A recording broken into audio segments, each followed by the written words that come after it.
Physical quantities. That is, we are going to look at here. One of them, we have force. We have force, F. Another one we have mass, M. Then another one we have length. Or they are talking of side, L. Then we also have what? We have velocity, which they have used what? U. So these are the four quantities we have in this. We are going to have in this expression or in this equation. We are going to have force F. We're going to have mass M. We are going to have length. Then we are going to have. Now, using dimensional analysis. Now, when you come to solution here, when you come to solution, you come and say using dimensional analysis. Using dimensional analysis, we said when you are deriving equation, we use proportion. We use proportionality, okay? We use proportion. So we're going to say assume that F is directly proportional, is proportional to M, is proportional to length, and is proportional to U. That's the first assumption we are going to make. Now, after that, you remove this proportionality sign by introducing a constant K. By introducing a constant K. Now, when I introduce a constant K, my formula will look like my F will be equals to, I introduce a constant K, which is now going to be M, L, U. After that, we give them powers. Actually, we're supposed to give them powers from here. I can say this is power A, this is power B, this is to the power C. Now, what is going to help us to form those formulas is the concept of we are going to use the powers, but using dimension to find those powers. Are you together, members? Are we together? Yes, teacher. Yes. I'm just explaining this for those for some of you who are not there the other time. So this is to the power A, this is to the power B, this is to the power C. Now we are going to find dimension of each of them, of each of these quantities. We are going to find dimension of force. We're going to find dimension of the constant K. Then you come and say where K is a proportionality constant. K is a proportionality what? Constant. And to give you perspective, those who have just joined, we said when you are using dimensional analysis, we cannot find the constant K. But if I want to find a constant K, now I use what we call mathematical analysis. Mathematical analysis. We shall look at that one also in this question so that when we move to the next topic, we leave nothing left behind. Nothing should be left behind untouched. Okay? So we have F equals to K, M to the power A, L to the power B, then U to the power C. Using dimensions, I'm going to find dimension of each of these quantities. So I'm going to find dimension. Dimension, we use that close bracket equals to dimension of K time dimension of M, but to the power A, dimension of L to the power B, time dimension of U to the power C. Now, start finding dimension. We have force. So what is dimension of force, members? Who can remember we said force is equals to mass times what? Mass times what? Acceleration, right? So we find that we shall have force. Dimension of force will be M L T to the power -2. That one we have already discussed it at the time. You must know that. Then another one, we have velocity. So can we find the dimension of velocity? We know velocity is equals to displacement. So it's displacement over time. That one we remember that. So which means dimension of displacement, which is length. Length is displacement, so it's going to be L over time, which is T. So which means dimension of velocity. Dimension of velocity will be L T to the power -1. The rest are clear. Then dimension of m, we know that. Dimension of a constant, we know that. So which means it implies now, it implies dimension of force, which is m L T to the power -2 equals to dimension of a constant is what? Nalobega, what is the dimension of a constant? It's 1. Dimension of a constant is 1. Good. So we are just going to ignore that 1. Then dimension of mass is capital M. But to the power what? To the power A. Time length. Length is capital L. L, length is capital L. Time velocity. Velocity we have is L T to the power -1. But to the power what? To the power C. So I have M L T to the power -2 equals to M to the power A. This M must be capital M members, not small m. Then L to the power B. So if I open this bracket, if you remember your indices very well, so we are going to distribute these powers C. So which means this will be L to the power C, then T to the power -C. We simplify. A good student must simplify concept. So you simplify that. So I have M to the power A. L is appearing twice. So using the law of indices, we shall add the powers because we are multiplying. So B plus C, B plus C. Then T to the power -C. So our interest is here just to find the powers. So after that, we equate the powers. Equating what? Powers. And you equate it per dimension. You equate it per what? Per dimension. You equate it per dimension. Mogisha family. Are you getting me, Mogisha family? Can you unmute? Can you unmute and then you say something to me, please? Okay. So now we draw the okay. Good. I love that. So we go to dimension of M. Dimension of M. So you see now, the powers in the left-hand side must be equal to the powers in the right-hand side of each dimension, because for a equation to be consistent or correct, the dimension on the left must be equal to the dimension on the right. So when you look at M here, M is to the power 1. So which means 1 is equals to what about to the in the right-hand side is A only. So therefore, our A is equals to what? 1. Our A is equals to 1. We go to dimension of M. I mean dimension of L.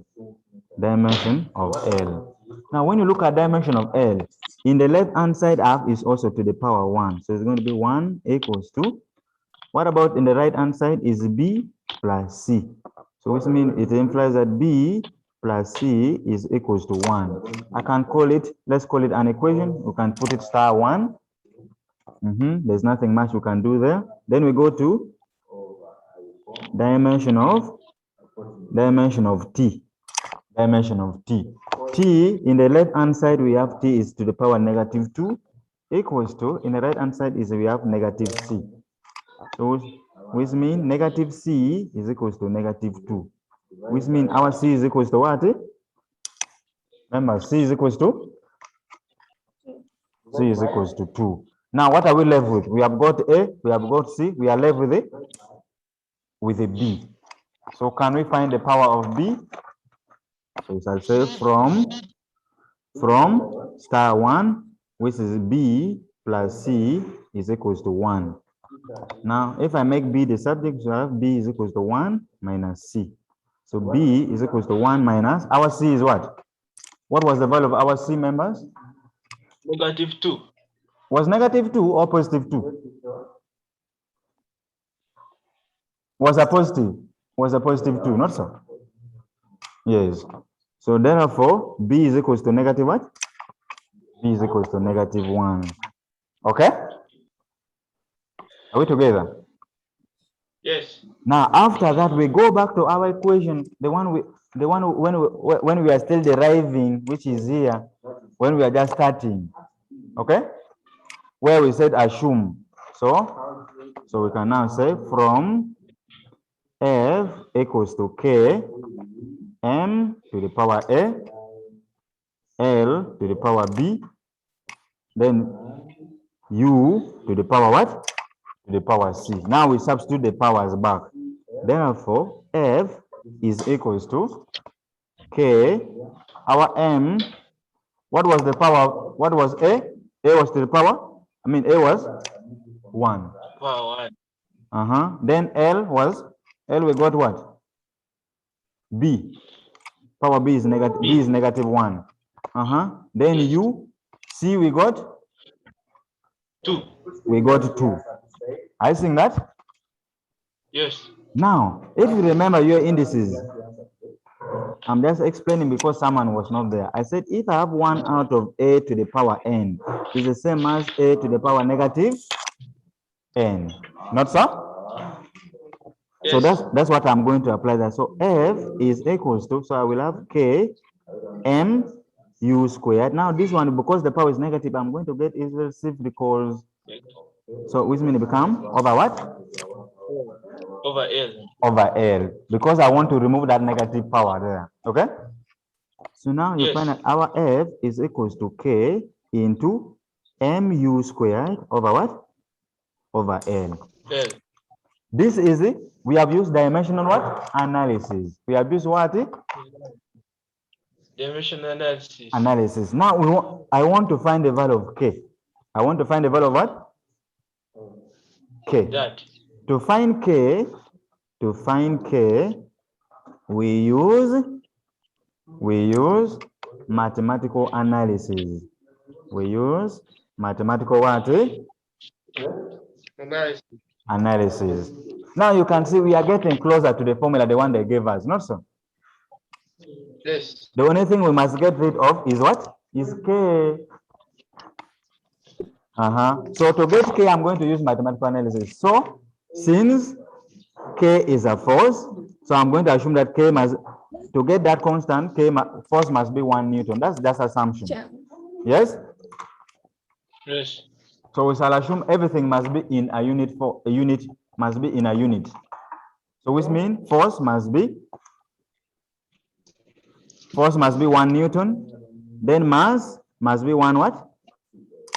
1 kilogram. Then velocity must be 1 meters per second. 1 meters per second. And the length must be equals to 1 what? 1 meter. 1 meter. Now, if everything is in a unit, which means F equals to K into MU squared over L. Remember, force is 1. So it implies that our K, if I make K the subject, K will be equals to F what? FL, not so? Over MU squared. Not so? So which means if I make the substitution, we shall have 1 times 1 over 1 times 1 squared, which will give me 1 over 1. So therefore, K is equals to what? 1. K is equals to 1. So which means if K is now equals to 1, therefore, our force F will be equals to MU squared over what? Over L. Is it not what they were asking for?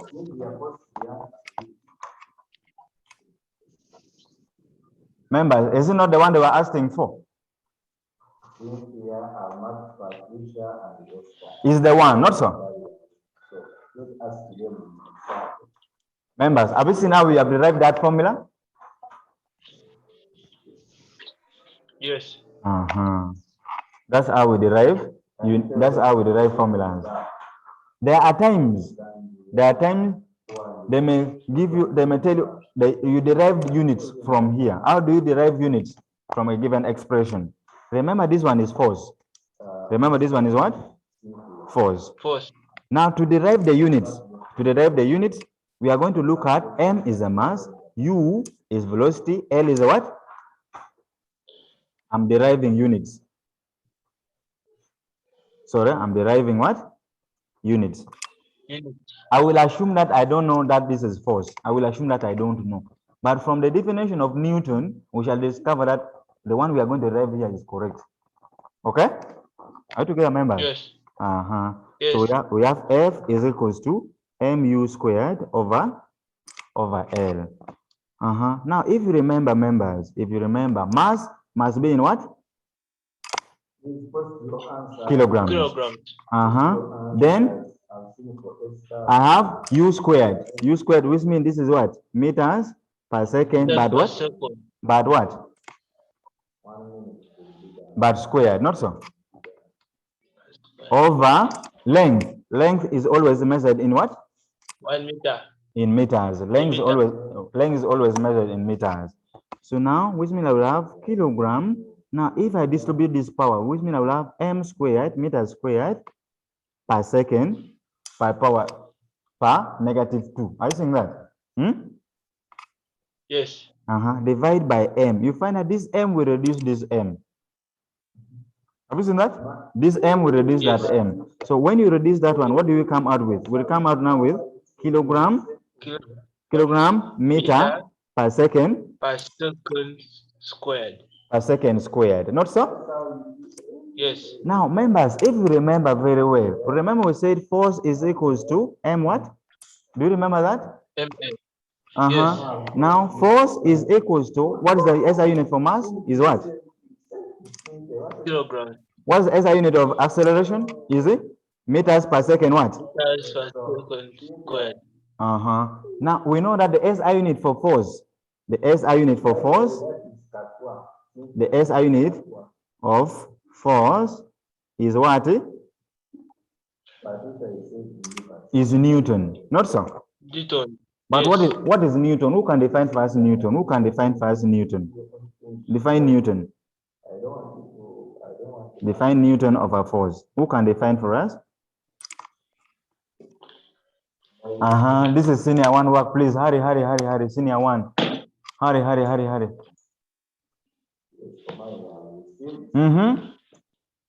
Yes, Baptist. Yes. Define Newton of a force. What is Newton? Give us your answer. We are waiting for you. We said Newton is a force. You people, you don't revise. I've seen. You don't revise. Newton is a force.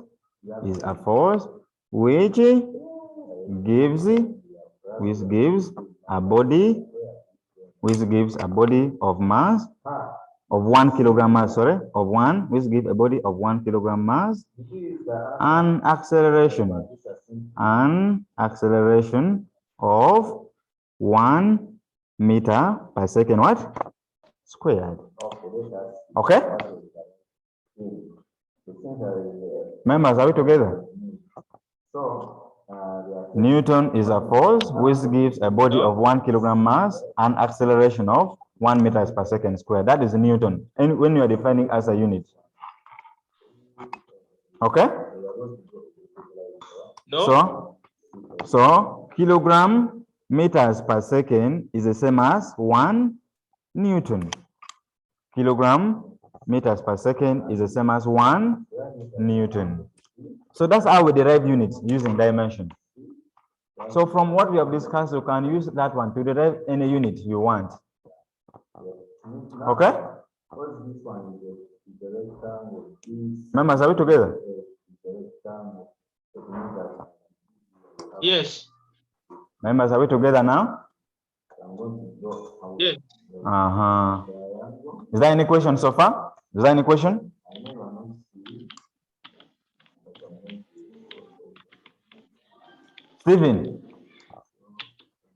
Stephen?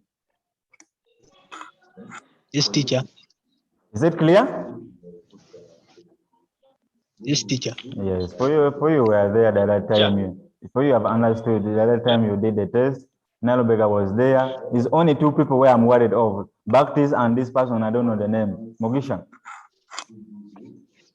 Those are the 2 people I was trying to explain for them. But you go through the notes. So next time, stop missing lesson, please. Stop missing what? Lessons. So members, in the first 40 minutes now, we are left with only 4 minutes to go for a break. Now, when we come back from the break, but it's not their time. It's not their time for the break. We still have 4 minutes. Okay? Yes. Yes. So when we come back from the break, we are going to our topic for today. You see now, those one who have come late, you are making us to remain behind because now right now we should have started a new topic. But because of come late, we can't proceed just like that. I thought it wise so that because dimension is a very important topic. It's very important and it's very common topics that they normally examine. Okay? So from this background, I believe you are able to go through and derive any formula you want or derive any equation you want or how to prove that a given equation is dimensionally correct. Are you together, members? So our heading for today is motion. Can you write down? Subheading is a new topic, motion. Chapter 2. Motion.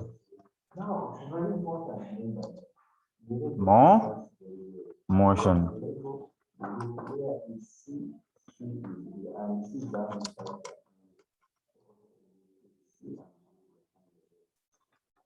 Members?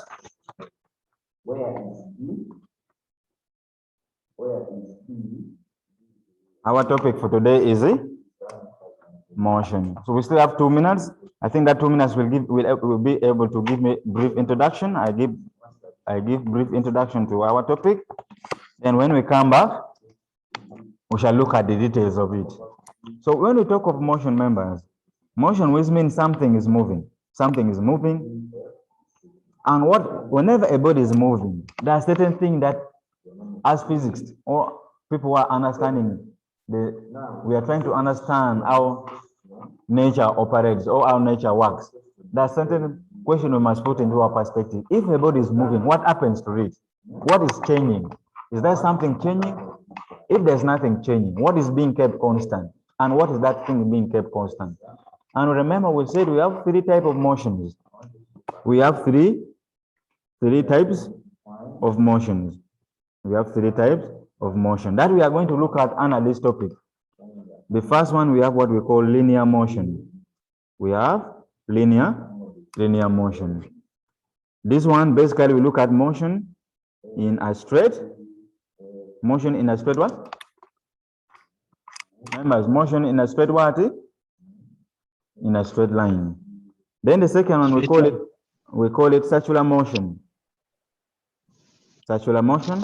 This one we look at motion in a circular path. Motion in a circular path. Motion in a circular path. Then the third one, we have projectile motion. Projectile motion. Projectile motion. So this one we look at motion of objects, motion of objects or bodies when given an initial velocity.